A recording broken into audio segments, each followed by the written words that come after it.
Buwan ng Agosto ng nakaraang taon, may isang pangyayari na kumitil sa katahimikan ko. Isang pangyayaring hindi ko hiniling pero pilit na itinatak sa bawat umaga ko. Simula noon, ang mundo ko'y gumuho, pamilya ko'y nagkawatak, at ako, naiwan sa gitna ng unos. Paulit-ulit bumabalik ang alaala, parang sugat na hindi naghihilom.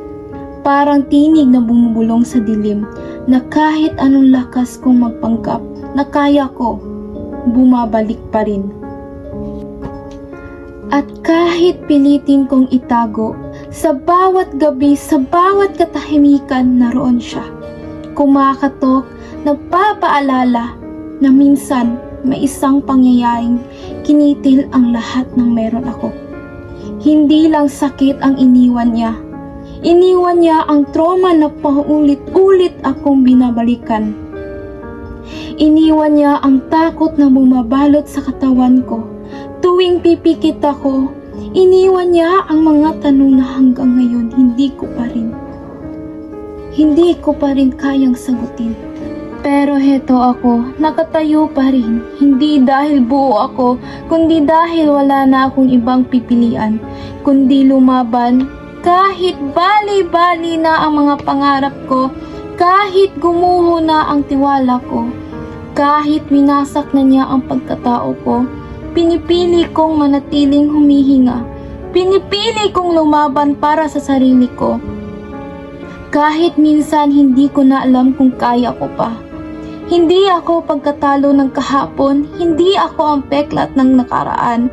Ako ang patunay na kahit basagin mo ang isang tao, maaari pa rin siyang mabuo.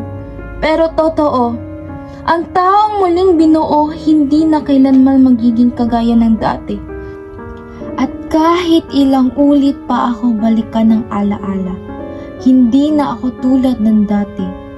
Ngayon, dala ko ang mga sugat na iniwan mo sa akin, ngunit dala ko rin ang mga masakit na alaala.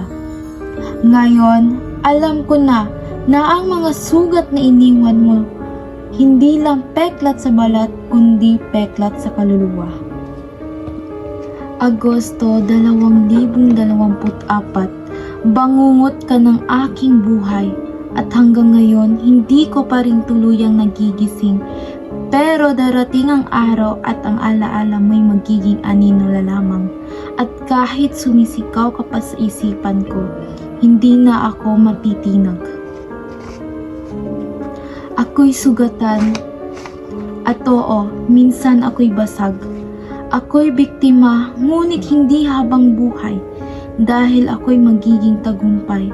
At sa araw na iyon, ang luha na minsan ay simbolo ng sakit, ay magiging simbolo na ng lakas.